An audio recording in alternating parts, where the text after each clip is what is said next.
In 2025, while headlines celebrate global growth and diplomats shake hands at flawlessly choreographed conferences, something much quieter is happening in the underground of the financial system. No explosions, no formal declarations. Just a nearly invisible movement. Entire countries trying to escape the dollar's orbit and discovering that the world's architecture was built to prevent that escape. Picture a scene that seems improbable. Finance ministers reviewing contracts at 2 in the morning, running scenarios they can't reveal even to their own governments. They explore alternatives, regional currencies, bilateral deals. But every time they model a path outside the dollar, the charts show the same outcome. Immediate instability, capital flight, reserve collapse, external political pressure. No one says it out loud, but everyone knows. The exit door exists. But it's locked from the inside. And what if I told you that this feeling of having no choice isn't diplomatic failure, it's design? A design built decades ago. When the dollar stopped being just a currency and became a weapon, not a military one, but a structural one. A weapon that shapes trade routes, decides who breathes liquidity and who suffocates, and determines who has a financial future and who is condemned to irrelevance. Most people believe countries use the dollar because it's reliable, but reliability is only the surface. What really keeps them trapped is the way the system was built to turn any attempt at independence into an unbearable cost. That's the trap this episode will uncover. Not the strength of the dollar, but the dependence engineered in silence, maintained with precision, and reinforced by mechanisms so deep they feel natural, until you look closely. To see how this began, you need to return to the first version of the trick. Decades ago, when wars reshaped borders and economies staggered, the United States realized that a strong currency didn't to be just a reserve, it could be a lever. While Europe counted rubble and Asia rebuilt cities, Washington offered stability in exchange for something simple: alignment. Every agreement, every loan, every military credit line came with the same invisible condition: use the dollar. This wasn't explicit coercion, it was an economic sedative. And like every sedative, it created dependency. Over time, institutions began standardizing contracts in dollars. Central banks accumulated dollar-denominated reserves. Maritime trade was settled in dollars. Global debt became indexed to the dollar. And eventually a new reality settled in. The world stopped operating on multiple monetary spines and adopted just one: the USD. That was the first shape of the trap. Discrete, efficient, inevitable. Those who accepted it prospered. Those who hesitated bled liquidity. The modern version of this mechanism is even more sophisticated. Now, it's not just trade that depends on the dollar, it is the planet's entire financial metabolism. Sovereign wealth funds, emerging markets, energy importers, global payment systems, all pulsing to the rhythm of a single currency. And the impact reaches you, even if it feels distant. Every decision a country makes about the dollar shifts the prices you see at the supermarket. Every move the Fed makes ripples into your rent. Every sanction alters your cost of living without you ever noticing the connection. Let me ask you something. Answer in the comments. Do you feel like the economy has changed shape in recent years, but you can't quite explain why? That feeling usually comes before understanding, and it's not accidental. The world is moving through a corridor that narrows year after year. And as the pressure increases, it becomes clear that the trap isn't tightening by mistake. It's tightening by design. The trap wasn't built with walls. It was built with pathways, and every single one leads to the same place. When countries try to escape, they don't encounter physical resistance. They encounter the total absence of alternatives. That is what makes the dollar so powerful. It doesn't dominate by force, it dominates through the non-existence of a replacement capable of supplying the same financial oxygen. In the years after the end of the gold standard, the world became accustomed to operating with a currency that didn't need to be backed by anything besides American influence itself. When Nixon severed the dollar's link to gold, many believed the currency would lose credibility. The opposite happened. The dollar stopped being metal and became architecture, an invisible skeleton, supporting everything from maritime trade to energy deals, foreign direct investment, and international contracts. People didn't notice it at the time. No one saw it, but the most important shift wasn't monetary, it was strategic. By removing the fixed gold price, The United States transformed the dollar into something more flexible, more aggressive and more expansive than any physical standard could ever allow. And while other countries tried to reorganize their systems, the USD advanced like water seeping through cracks. The result? Global reserves concentrated in the same currency. International credit lines anchored to the same unit. Emerging markets tied to debts that only make sense if the dollar remains dominant. This was the second layer of the trap. The more the world grew, the more its dependence grew. And with that dependence came the institutional mechanism. Central banks adjust policy with the Fed as their first reference. Banking systems price risk based on treasuries. Multinationals set prices in dollars even when they operate on other continents. And whenever internal pressure threatens local currencies, investors flee to the USD like it's a fortress. The problem is that this fortress isn't neutral. It grows stronger when others weaken. And that's exactly where the asymmetry appears. When the dollar rises, entire economies lose breath. Importers watch their costs explode. Dollar-denominated debts get heavier. Governments lose fiscal room. Populations face imported inflation without understanding its origin. You feel it as a slow, almost imperceptible squeeze, but permanent. Everything gets more expensive at once. Energy, food, rent, credit. Not because your economy worsened, but because the dominant currency decided to breathe deeper. Have you noticed how some countries seem to prosper only when the dollar is stable, and plunge into turbulence every time the Fed presses the wrong button? That's not coincidence. It's the reflection of a structure where the lives of billions hinge on decisions made by a handful of people inside a building you will never visit. There's a bitter irony in this. The dollar is treated as a safe haven, yet it behaves like a rising tide that drowns anyone too far from the boat. And that tide became more aggressive in 2025. Because the geopolitical race for monetary influence tightened the system even more. Countries try to diversify, create regional mechanisms, invest in digital currencies, move closer to new blocks. But everything circles back to the same point. Any real distancing from the dollar triggers turbulence too costly to withstand. This is where dependence turns into destiny. Not because the USD is perfect, but because it was designed to make every other choice dangerous. Let me ask you something. Comment your answer. Have you ever felt that crises over there somehow make your life worse, even when your local economy seems stable? That feeling is the footprint of this structure, and it's intentional. The trap is tightening, but not by accident. It tightens because that's how it keeps the world exactly where it is. As global dependence solidified, something deeper began to form. A mechanism that never appears in IMF reports or in the speeches of central bank presidents. A mechanism that operates beneath the surface, like an underwater current in a sea that appears calm, the compulsory flow of dollars. This is where the trap reveals itself in its rawest form. When a country wants to grow, it needs to import energy, machinery, semiconductors, food. And almost all of that is priced in dollars. Not because it's logical, but because someone, decades ago, decided that global security depended on aligning global trade to a single currency. It wasn't consensus, it was architecture. And that arrangement created the central paradox of our time. To buy dollars, countries must sell their own monetary sovereignty in installments. First they surrender interest rate policy, then they surrender reserves. Finally, they surrender decision-making capacity, because any sudden movement triggers capital flight.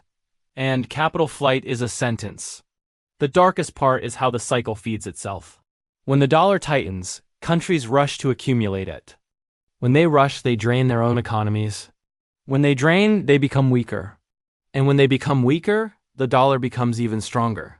It's a spiral that feels natural, but is nothing more than a machine no one dares to touch. Meanwhile, the market watches. And the market punishes any attempt at autonomy with surgical precision.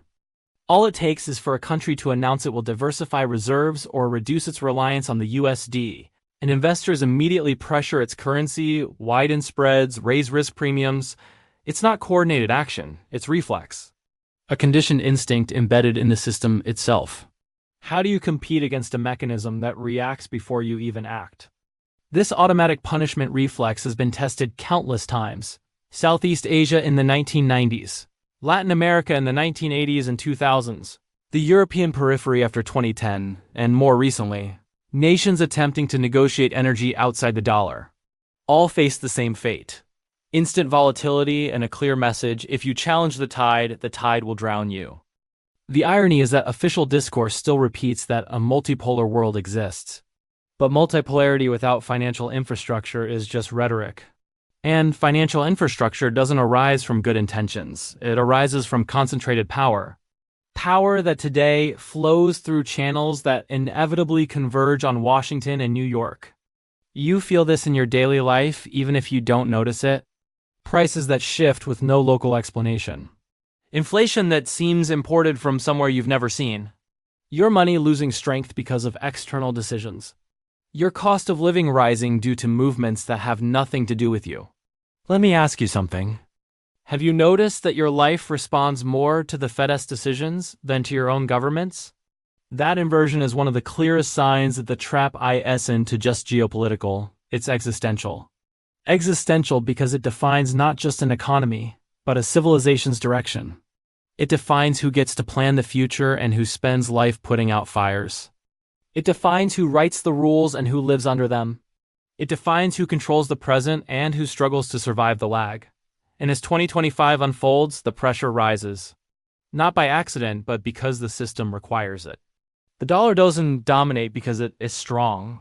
It dominates because the world becomes weak the moment it tries to refuse it. When dependence reaches this level, the system starts operating in a regime no traditional economic theory describes. A regime of coercion without decrees, domination without occupation, control without ever having to declare control. This is the point where the dollar stops being a currency and becomes infrastructure. And infrastructure cannot be abandoned without consequences. The logic is brutal. Whoever controls the channels controls the flow. And whoever controls the flow controls the world. At the core of this structure is something invisible to the public but perfectly clear to those working behind the scenes. Clearing systems, international payment networks, energy security agreements, global banking norms, accounting rules that determine what counts as risk and who is in compliance. All of these seemingly technical gears were shaped to require the same backbone: dollar liquidity. Without it, you cannot finance exports. You cannot stabilize your currency, you cannot settle cross-border flows. You cannot protect your reserves. And this leads to the darkest aspect of the trap. The dollar is not just the center, it is the filter. Everything that passes through the global financial system must pass through it. Sanctions, restrictions, freezes, network shutoffs. Every mechanism functions as a silent warning to any country considering monetary independence. The whole world has seen what happens when someone tries to break the chain. Some call it punishment. Others call it protection of order. In practice, it produces the same outcome. Autonomy becomes too expensive to afford. And the bigger the country, the bigger the shock. One wrong move from an emerging economy and international funds pull billions within hours. One statement slightly off script and the local currency drops 10% in a single day. Not because the country made a mistake, but because it dared to step close to the edge of the permitted corridor. The most perverse part is that this creates a global illusion of stability. On the surface, everything looks calm: modest growth, manageable inflation, functioning markets, trade flowing. But that calm relies on a specific kind of confidence, the confidence that no one will try to escape. It has the stability of a massive animal that remains peaceful only as long as no one tugs at its chains. Behind this apparent normality, a slow accumulation of tension builds. Currencies under pressure. Reserves drained. Governments indebted in dollars. Entire sectors dependent on dollar-priced imports. Populations paying prices that were not set in any local market. And when all of this stacks together, a risk emerges that few dare to name. A system that depends entirely on global obedience cannot tolerate errors and lives permanently on the edge of rupture. This is what makes 2025 so sensitive. The dollar isn't just strong, it's rigid. And rigidity in a global system trying desperately to diversify doesn't create stability. It creates friction. Friction strong enough to turn any external shock into a disproportionate crisis. And you feel this friction daily in ways no one acknowledges. Every time US rates move, your cost of living shifts. Every geopolitical tension changes the price you pay at the market. Your life is tethered to a center you didn't choose. and that has no obligation to answer to you. This fact, more than any other, reveals the nature of the trap. It holds the world in place, while presenting itself as safety. It creates dependence. Under the mask of stability, it demands submission, while claiming to be an option. And when the world tries to leave it, it discovers that there is no exit without a fall. As the global system narrows, something far more dangerous begins to happen. The dollar stops being merely a medium of exchange and becomes a form of world ordering. Not an order written in treaties, but an implicit one, so deep it shapes who gets to grow, who must hold back, and who gets pushed to the margins the moment they try to move forward. Dependence on the USD starts dictating not just economics, but political timing, strategic alliances, and even what is considered prudent in the international arena. This is the moment when a currency crosses the economic barrier and becomes a mechanism of command. In recent crises, this became obvious to anyone paying attention. When the dollar strengthens beyond a certain point, governments are forced into two equally destructive options: raise interest rates until their economies suffocate, or watch their currencies melt and their populations pay the price through imported inflation. Neither decision is sovereign. Both are reflexes triggered by a center that does not consult its periphery. That's why countries trying to escape USD influence end up circling back to the same point, as if orbiting a body too massive to ever leave. Monetary physics is as unforgiving as real physics. Larger masses bend the space around them, and the dollar is the largest monetary mass the system has ever seen. And that gravitational distortion shows up in your life. Your economy may be healthy, yet a single rate hike in the US pushes prices up in your supermarket. A financial crisis on the other side of the world suddenly weakens your currency. A hint of global instability makes your savings evaporate. It is as if an invisible hand recalibrates your life to match another nation's rhythm, without asking your opinion. This forced dependence creates a slow, almost invisible erosion. First, governments lose autonomy. Then, central banks lose room to act. Finally, citizens lose predictability, the most essential ingredient for any life built through effort. That's why, in recent years, leaders around the world have voiced their desire to reduce dollar dependence. But what they never say is what happens the second after that intention is spoken. Market pressure, capital flight, speculative attacks, rating downgrades. The system reacts instantly, like an organism detecting a threat to its survival. No country publicly admits it fears this reaction, but every country knows it. It's the silent rule. Whoever tries to step away loses strength before the step is complete. And this is the moment where the trap becomes existential. Because this isn't just about economies, it's about conditioned futures. The future of entire nations is limited by a structure that demands obedience to keep functioning. And the future of individuals is shaped by prices born far too far away to be influenced by the people who actually pay them. Your life is calibrated by decisions you will never see.